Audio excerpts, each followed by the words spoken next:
La Tchéquie et la Slovaquie étaient unies de la fin de la Seconde Guerre mondiale à 1992.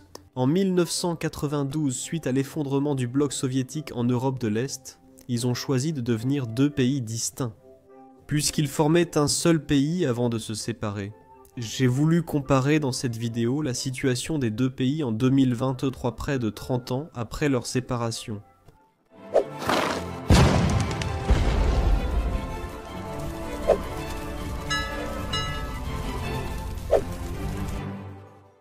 Je pense qu'il est important de donner un bref contexte historique. La Tchéquie et la Slovaquie ont toujours coexisté dans l'histoire. Depuis le Moyen-Âge, voire avant, les peuples aujourd'hui tchèques et slovaques vivaient déjà dans ces régions. Pourtant, contrairement à ce que je croyais, avant d'écrire cette vidéo, ils n'ont jamais vraiment été gouvernés ensemble. La Tchéquie actuelle regroupe les territoires historiques de Bohême et de Moravie, qui existaient depuis au moins le Xe siècle à travers le duché puis royaume de Bohême et le margraviat de Moravie, généralement gouvernés ensemble sous la couronne de Bohême.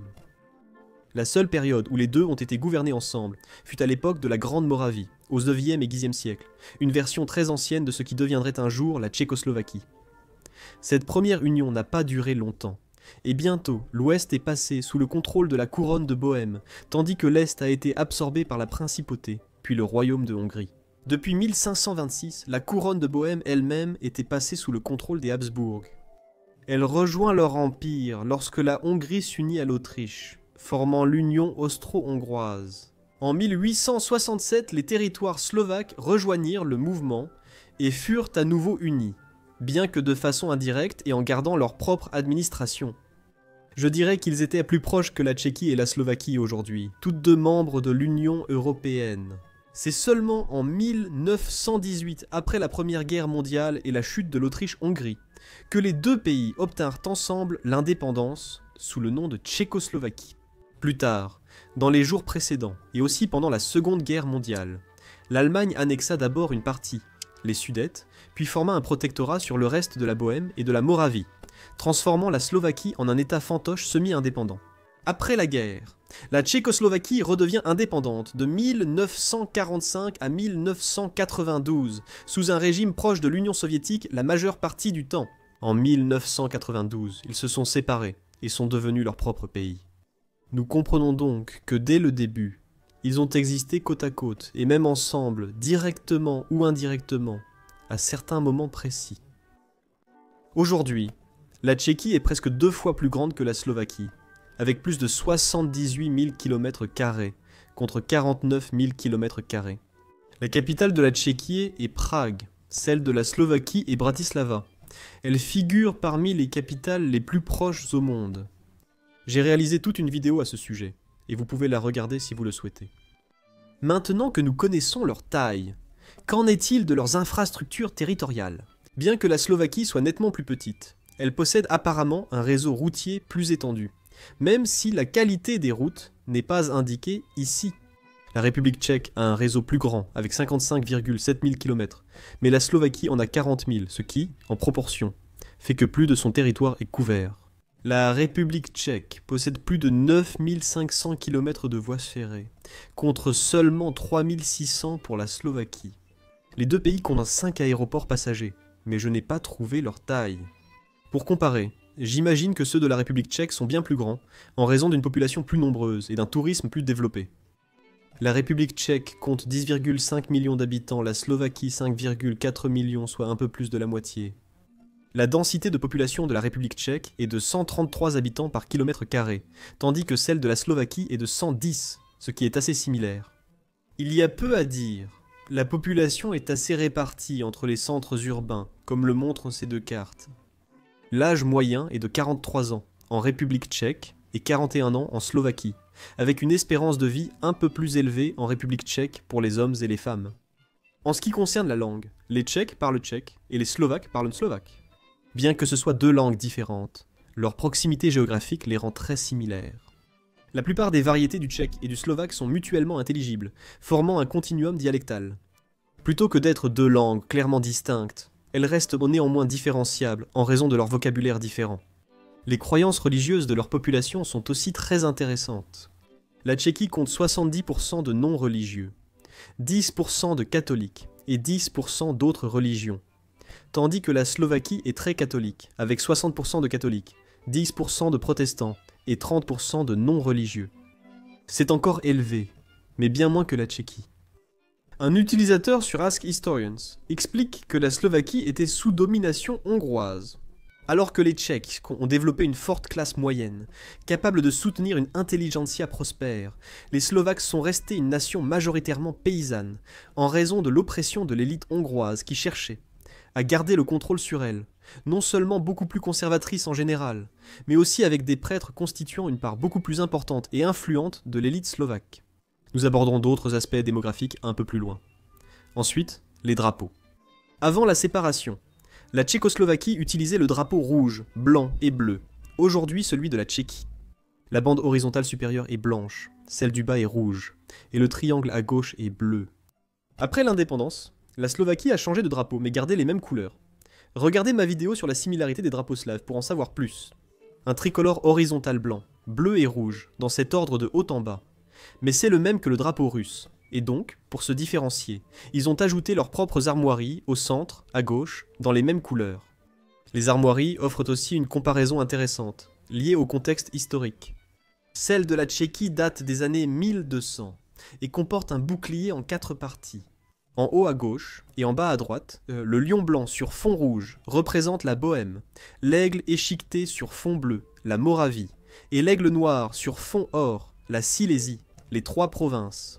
La petite cour d'armes est juste le bouclier de la Bohême, montrant le contrôle historique de cette couronne sur les autres. Les armoiries de la République slovaque se composent d'un bouclier rouge orné d'une double croix blanche posée sur le sommet central d'une montagne bleu foncé composée de 3 pics. La double croix symbolise la foi chrétienne du pays, et les collines représentent 3 chaînes de montagnes emblématiques. Ce symbole vient des armoiries de Saint-Étienne, premier roi de Hongrie. En ce qui concerne le type de gouvernement, les deux sont des républiques parlementaires. D'après ce que je comprends, dans les deux pays, le peuple élit le parlement et le parti ou la coalition de partis capables d'obtenir la majorité des voix forme le gouvernement. Un premier ministre est choisi, approuvé par le président, qui est élu séparément lors d'une autre élection et qui dispose de pouvoirs très limités. Le premier ministre choisit ensuite les membres de son cabinet. La diplomatie offre une comparaison intéressante, entre eux et avec d'autres pays. Ils s'entendent très bien. La tradition veut que chaque nouveau chef d'État effectue sa première visite à l'étranger chez l'autre. Il y a environ 200 000 personnes d'origine slovaque vivant en Tchéquie, et 46 000 d'origine tchèque vivant en Slovaquie. Par exemple, Gustav Slameka, un citoyen slovaque, a été ministre des Transports de la République tchèque de 2009 à 2010, et dans ses fonctions, il utilisait exclusivement la langue slovaque. Ils ont aussi un accord sur l'espace aérien commun. Les deux pays sont membres de l'Union européenne et de l'OTAN. Leurs relations étrangères sont similaires. Tous deux ont eu un différend avec le Liechtenstein, qui réclamait de vastes territoires en Tchéquie et en Slovaquie, affirmant qu'ils avaient été illégalement confisqués à la famille Liechtenstein en 1945. La Slovaquie est un peu plus proche de la Hongrie que la Tchéquie à cause de leur histoire commune, tandis que la Tchéquie est légèrement plus proche de l'Allemagne car elles partagent une frontière. Les deux pays ont des relations diplomatiques avec tous, sauf la Slovaquie avec la République centrafricaine. Honnêtement, je n'ai pas réussi à savoir pourquoi, donc si vous le savez, dites-le moi dans les commentaires.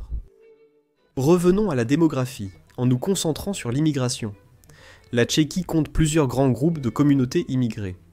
En 2022, les plus nombreux sont les Ukrainiens, avec 600 000 personnes, suivis des Slovaques, avec 117 000. Leur population est à 95% slave tchèque. La Slovaquie est aussi majoritairement slave, mais plus ethniquement diversifiée. Il n'y a que 84% de Slovaques. Il y a 400 000 Hongrois, 70 000 Roumains et 30 000 Tchèques. Les communautés immigrées ne comptant que pour 5% de la population. Seules la Pologne et la Roumanie ont un taux plus faible. 156 000 de ces immigrés sont des Ukrainiens. Militairement, voici leur comparaison. La Slovaquie avait la conscription, abolie en 2006. Ils ont actuellement 19 500 militaires actifs, une armée relativement petite. La Tchéquie compte environ 30 000 soldats actifs, et 4000 réservistes sans conscription. Elle consacre 1,5% de son produit intérieur brut à la défense, contre 1,75% pour la Slovaquie côté monnaie. Seule la Slovaquie utilise l'euro car elle est dans la zone euro. La Tchéquie utilise la couronne tchèque. En août dernier, un euro valait 24 couronnes. La Slovaquie avait aussi sa propre couronne jusqu'en 2009, lorsqu'elle a adopté l'euro. Lorsqu'ils l'ont fait, le taux de change fixe pour la transition était d'1 euro pour 30 couronnes. En rejoignant la zone euro, la Slovaquie a vu sa monnaie gagner en pouvoir d'achat face à ses voisins, contrairement à avant. Bien sûr, cela devient inutile si les Slovaques gagnent peu d'euros et les Tchèques beaucoup de couronnes, compensant ainsi le taux de change. Et justement, parlons de la comparaison économique. En 2023, le produit intérieur brut en parité de pouvoir d'achat de la Slovaquie est de 192 milliards de dollars américains, la classant 70e économie mondiale. 12% de leur population vit sous le seuil de pauvreté, alors que celui de la Tchéquie est de 537 milliards de dollars américains. Donc, plus du double, c'est la 47e plus grande économie, et ils ont 9% de leur population sous le seuil de pauvreté. En Tchéquie, la majorité travaille dans les services, puis l'industrie et l'agriculture. En Slovaquie, la dépendance aux services est encore plus forte, suivie de l'industrie et de l'agriculture. Le salaire net moyen en Slovaquie est de 1067 € par mois. En Tchéquie, il équivaut à 1303 €. Le produit intérieur brut par habitant ne veut rien dire, donc je vais l'ignorer. Mais en termes de répartition des richesses, qui restent mesurées par leur coefficient de Gini. En Tchéquie, il est de 23,5. Ici, plus c'est bas, mieux c'est. Les Tchèques sont en fait le 5e pays au monde, avec la répartition des richesses la plus égalitaire. Mais la Slovaquie fait encore mieux, se classant 3e avec 23,2, dépassé seulement par l'Islande et les îles Féroé. L'indice de développement humain de la Slovaquie est de 0,848, ce qui est bon. Plus il est proche de 1 mieux c'est. Il se classe 45e au niveau mondial. Celui de la Tchéquie est légèrement plus élevé à 0,889 et elle se classe 32e. En termes de sécurité et de sûreté, les deux pays s'en sortent également très bien et figurent parmi les pays les plus sûrs du monde. La Tchéquie est 12e à l'indice mondial de la paix, mais ses exportations d'armes nuisent à son classement. La Slovaquie est 26e, ce qui reste très bien. Les deux pays ont un faible taux de criminalité, et les habitants se sentent en sécurité dehors. La principale différence entre eux semble être que la Slovaquie a une perception beaucoup plus élevée de la corruption et de la corruption dans sa société. Que cela soit vrai ou non, je ne sais pas. Voilà donc comment la Tchéquie ou la République tchèque et la Slovaquie se comparent sur différents sujets, ce qui nous amène à comprendre à quel point les deux pays sont aujourd'hui très différents à bien des égards, ce qui justifie peut-être leur séparation dans un passé récent. Cependant, séparer deux régions d'un pays les rendrait aussi totalement différentes. Le nord et le sud de l'Allemagne, comme l'est et l'ouest, sont très différents. De même, le nord et le sud de l'Italie contrastent fortement. Ainsi, ces deux pays auraient pu rester unis, mais cela ne s'est pas produit. Préféreriez-vous qu'ils soient restés ensemble? Ou aimez-vous qu'ils soient chacun leur propre pays? Aussi, avez-vous des corrections ou des informations supplémentaires à propos de ces deux-là? Faites-le moi savoir dans les commentaires. Merci d'avoir regardé. Abonnez-vous si vous voulez. À bientôt pour plus de culture générale.